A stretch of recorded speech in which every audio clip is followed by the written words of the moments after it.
ஓம் சாய்ராம், ஜெய் சாய்ராம். எல்லாரும் நல்லா இருக்கணும், எல்லாருக்கும் நல்லதே நடக்கணும். அன்பு குழந்தையே, வரப்போகிற ஆபத்துலேருந்து உன்னையும் உன் குடும்பத்தையும் காப்பாற்றுறதுக்காக தான் உன் சாயப்பா அவசரமாக ஓடி வந்திருக்கேன்.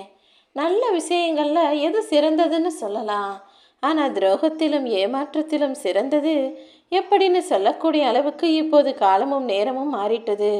அப்படி துரோகங்களில் மிகச் சிறந்த துரோகமாக இருக்கும் நம்பிக்கை துரோகத்தை உனக்கு அன்பான, உனக்கு மிக நெருங்கிய நபர்களே செய்துவிட்டார்கள் என் செல்லமே.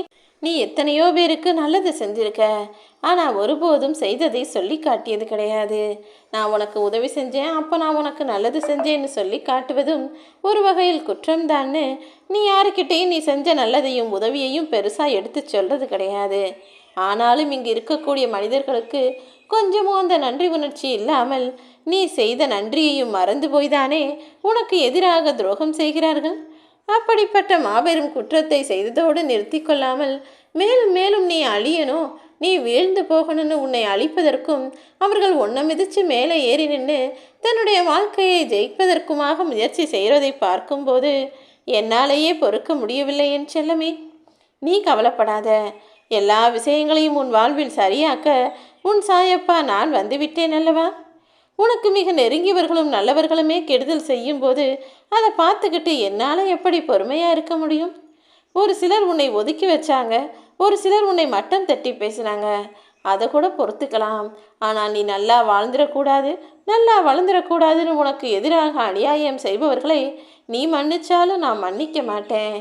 இந்த உலகத்தில் எல்லார் மனசுக்குள்ளே இருக்கக்கூடிய ஒரு மிகப்பெரிய கேள்வி யாரை நம்புறதுங்கிறது தானே. யாரையுமே எப்போதுமே நம்ப முடியாத சூழ்நிலையை எல்லா மனிதர்களும் உண்டாக்கி விடுகிறார்கள்.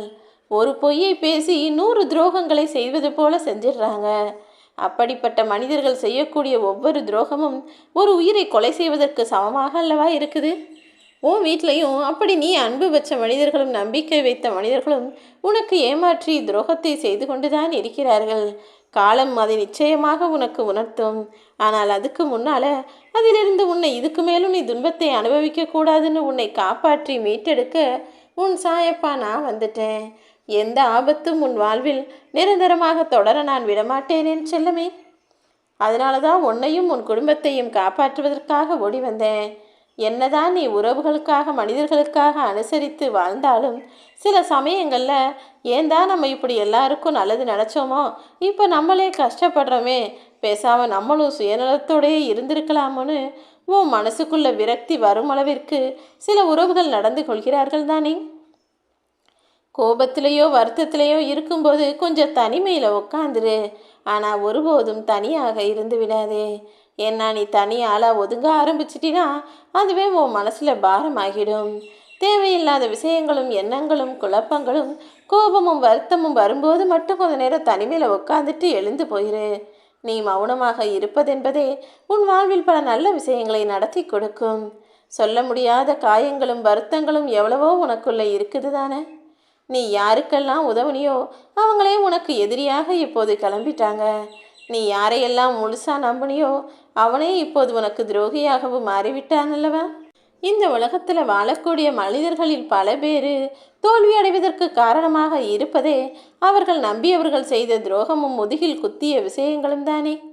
நீ எல்லாரையும் நம்புற, எல்லாரும் நல்லவங்க நினைக்கிற, ஆனால் தகுதியற்ற ஒருவரை நம்பி நீ நம்பிக்கை துரோகத்திற்கு ஆளாகி தண்டனை பெற்ற ஆளாக மாறிடக்கூடாது. யாராவது ஒருத்தர் உன்கிட்ட பொய் சொல்கிறாங்கன்னு தெரிஞ்ச பிறகும் கூட அவங்க கிட்ட போய் ஏன் பொய் சொல்கிறீங்கன்னு கேட்கறது எப்படி அறிவாளித்தனமாக இருக்கும்? அதை நீ என்னதான் திரும்ப கேட்டாலும் அவங்க தான் சொன்ன பொய்க்கு ஒரு நியாயம் கற்பித்து தான் சொன்னது தான் சரி, செஞ்சது தான் சரின்னு தவறுக்கும் ஒரு நியாயம் கற்பிப்பார்கள். யார் என்ன செய்கிறாங்கன்னு தெரியதோ புரிய வருதோ அப்போதே அவர்களிடமிருந்து விலகி நின்றுவிடு. பிடித்ததை பறிச்சுட்டு பிடிக்காததை கொடுத்துட்டு நீ நிம்மதியாயிரு, சந்தோஷமாக வாழுன்னு உன் சாயப்பா நான் ஒருபோதும் உன்னை நோக்கி வந்து சொல்ல மாட்டேனேன் செல்லமே. உனக்கு பிடிச்சதை உன் விருப்பம் போலவே உன் வாழ்வில் வரவழைப்பது தான் என்னுடைய எண்ணமும் நோக்கமுமாக இருக்கு. மனிதனுடைய மனமும் சரி, அவன் கையில் இருக்கும் பண பையும் சரி, இரண்டுமே ஒன்றுதானே. சில்லறைகள் தான் எப்போதுமே அதிக பாரத்தை கொடுக்கும். மனசை இலகுவா வச்சுக்கோ, எல்லாமே உனக்கு நல்லபடியாக நடக்கும்படி செய்.